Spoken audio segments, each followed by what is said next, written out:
और चलिए इसी खबर पर हमारे संवाददाता लोमस हमारे साथ जुड़ गए हैं। लोमस, आप आसपास के लोगों से बात कर रहे थे, लोग अपनी आपबीती बता रहे हैं, लेकिन बहुत ही हैरान करने वाला ये मामला अभी तक जूस में हम सोचते थे कि पानी मिलाकर दे रहे हैं, लेकिन पेशाब मिलाकर जूस बेचा जा रहा है। ये तो सोच से ही परे है। आप जहां मौजूद है वहां से कितनी दूरी पर ये दुकान है, और ये बताइए कि कितने दिनों से सब कुछ चल रहा था? आखिर इस सोच के पीछे मकसद क्या निकलकर सामने आ रहा है? बिल्कुल, मैं आपको प्रियंका जानकारी दे दूं कि मैं गाजियाबाद के उसी इंदापुरी इलाके में मौजूद हूं जहां पे वो जूस कॉर्नर है, और ये जूस कॉर्नर मेरे ठीक पीछे है। आसपास के लोग काफी परेशान हैं। जैसे ही उनको मालूम चला कि इस जूस कॉर्नर का जो मालिक था वो इस तरीके से शर्मनाक हरकत करता था कि वो जूस में अपना पेशाब यूरिन मिलाता था, और उसके बाद जब ये जानकारी लगी लोगों ने यहाँ काफी हंगामा किया, और हंगामे के बाद यहाँ पर जो पुलिस पहुंची और पुलिस ने जब उस व्यक्ति पर दबाव डाला तो उसने कबूल किया।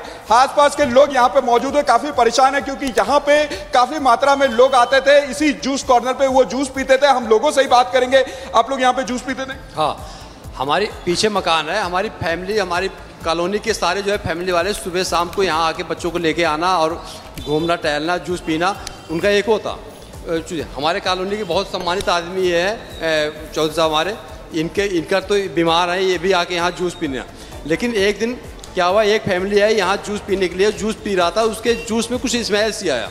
तो उसने पूछा कि इसमें क्या डाल रखा, क्योंकि काउंटर इनका काफ़ी ऊंचा होता है, वो दिख नहीं रहा था। वो अंदर घुस गया। जब वो अंदर घुसा तो वहाँ देखा नीले पीले 2-4 बोतल थे, उसमें एक बोतल जो है यूरिन का भरा हुआ था। जब उसने हाथ लगाया ये क्या है, तो हॉपलेस ही हो गया। जब हॉपलेस हुआ तो वो जो है इस बोतल को समेटना चाहा, तो उसे समेटने से उसने छीन लिया। छीनते जब हाथ जोड़ने लगा, उसे एक थप्पड़ मारते हुए उसने कबूल कर दिया कि हम जूस में जो है 20-25 ml जो है हम इसे मिलाते हैं, उसे फ्लेवर मिलता है, और उसकी जो है क्या मिलाते हैं? जो यूरिन है, यूरिन का एक गिलास में 20 ml अपने मुंह से उसने कहा कि हम लोमस जो वहाँ लोग हैं जरा उनसे पूछिए। पहले थूक से मसाज करने की खबर सामने आई, फिर सामने आया कि थूक से रोटियां बनाई जा रही हैं, तंदूरी रोटियां उस तरह से बनाई जा रही थी, और अब ये मामला सामने आया कि जूस में यूरिन मिलाया जा रहा है। ये सारी जो घटनाएं हैं इसमें एक चीज कॉमन है कि ये सभी लोग एक विशेष वर्ग से आते हैं। क्या ये जानबूझकर हो रहा है? और बाद में जो चीज जानकारी आई इकट्ठे हो गए। बिल्कुल, मैं क्योंकि आसपास के यहाँ पे लोग हैं, काफी ऐसे लोग हैं जो इस जूस कॉर्नर पे जूस पीने आते थे। मैं उन्हीं से जानना चाहूंगा। आपने कई सारे ऐसे वीडियो देखे और ऐसे मामले भी निकल के सामने आपने देखा कि तंदूर में एक व्यक्ति थूक रहा है, ठीक है, और सब्जी जो व्यक्ति बेच रहा है वो भी थूक लगा के साफ कर रहा है, और उसके बाद जो शेविंग कर रहा है उसमें भी थूक लगा रहा है।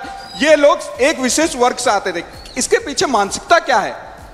एक तरह से एक जिहादी मानसिकता का नतीजा है, एक प्री प्लान है। क्योंकि यहाँ पे मैंने देखा कि 4 दुकानें हम लोगों ने स्थानीय लोगों के रोष के कारण 4 दुकानें आज इसी नाम से हैं, वे बंद हुई हैं।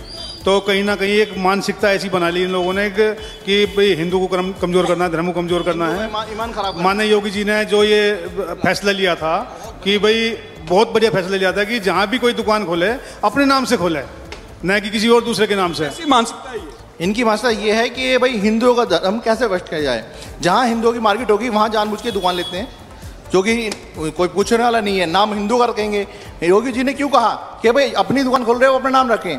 इनका योगी जी का ये निर्णय बहुत अच्छा था, इसका हम सहयोग करते हैं। बिल्कुल, आप यहाँ से जूस लेके भी गए थे, आपका मालूम चला तो आप काफी निराश हुए। मैं तो मुझे ये पता थोड़ी सा टीवी में देखता था कि तंदूर में थूक देते हैं, उसमें थूक देते हैं, लेकिन मैंने कल सुना, जब से मैं 20 दिन से पी रहा था लगातार रेगुलर, मैं बीमार हो रहा था, लेकिन कल जैसे सुना मेरे जब से लेके बहुत ईमान थोड़ा सा ऐसा। अपनी वाइफ के लिए जूस लेके गए थे? बहुत बार लेके गए, घर परिवार के लिए ले जाते हैं, जाहिर सी बात है, पड़ोस में जूस की दुकान है, सभी लेके जाते हैं। लेकिन ये थोड़ा पता है, इसमें बाथरूम मिला रहे हैं, यूरिन मिला रहे हैं। एक इस तरह की मानसिकता मानेंगे इसको? ये एक साजिश के तहत हुआ है।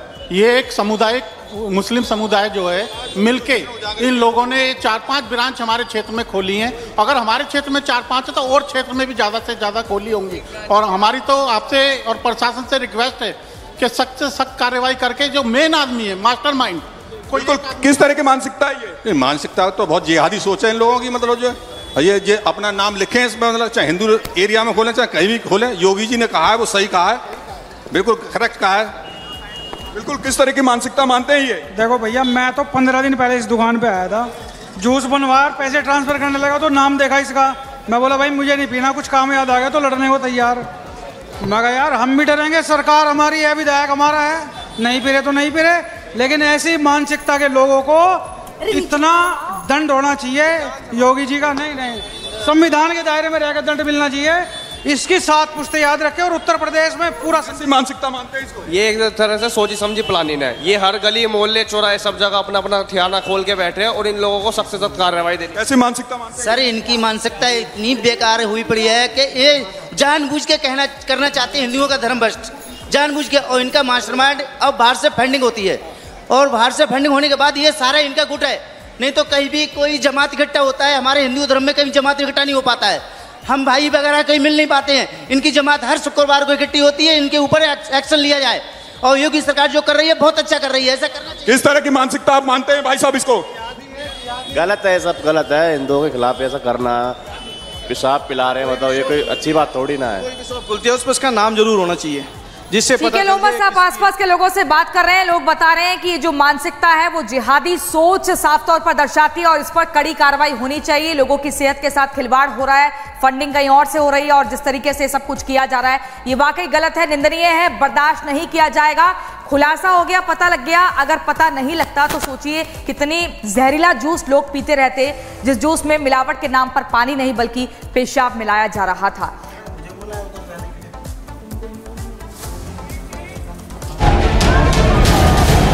ये मंडी का वही मस्जिद है जिसे लेकर के लगातार यहाँ पे विवाद छिड़ा हुआ है, या यूँ कहे कि मंडी पूरी तरह से जंग का मैदान बना हुआ है। नगर निगम आयुक्त जो है उन्होंने कहा है कि ये जो है 2 मंजिला इमारत ये अवैध है और साथ ही साथ उन्होंने 30 दिन का समय दे दिया है जब इस 2 मंजिला इमारत को गिराया जाएगा।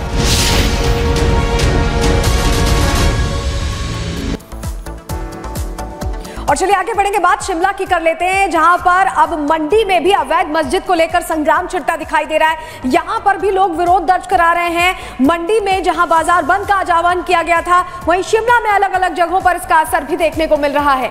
लगातार शिमला में अलग अलग जगहों पर अवैध मस्जिद को लेकर हिंदू हल्ला बोल रहे हैं, अपनी बात रख रहे हैं और गिराने की मांग कर रहे हैं। इसको लेकर प्रदर्शन चल रहा है। मस्जिद को लेकर बुलाए गए बंद का कुछ असर दिख रहा है। वहीं मंडी और कुल्लू में पूरी तरह से बाजार बंद बताए जा रहे हैं। तस्वीरें हम आपको दिखा रहे हैं, कैसे आक्रोश है लोगों का और लोग सड़कों पर उतरे हैं। ये सीधी तस्वीरों में आप देख पा रहे हैं। ये शिमला से तस्वीरें आपको दिखा रहे हैं। शिमला की संजौली मस्जिद को लेकर गुस्सा थमा नहीं था कि मंडी से भी मामला सामने आता है, कुसुम्पटी इलाके से भी मामला सामने आता है। कई ऐसी जगह हैं हिमाचल में जहां अवैध निर्माण इस तरह से कर लिया गया है और इसको लेकर आक्रोश अब दिखाई दे रहा है। यही वजह है कि लगातार प्रदर्शन जारी है। अलग अलग जगहों से हिमाचल से तस्वीरें सामने आ रही है। शिमला की तस्वीरें हम आपको दिखा रहे हैं, लाइव तस्वीरें आप देख रहे हैं। शिमला में भी संजौली मस्जिद को लेकर विवाद अभी तक थमा नहीं है। मांग यही की जा रही है कि कार्रवाई जल्द से जल्द हो। हिमाचल में बंद बुलाया गया है और बंद का असर आप तस्वीरों में देख पा रहे हैं। कई दुकानें यहां पर बंद है, कुछ असर जरूर दिखाई दे रहा है बंद का।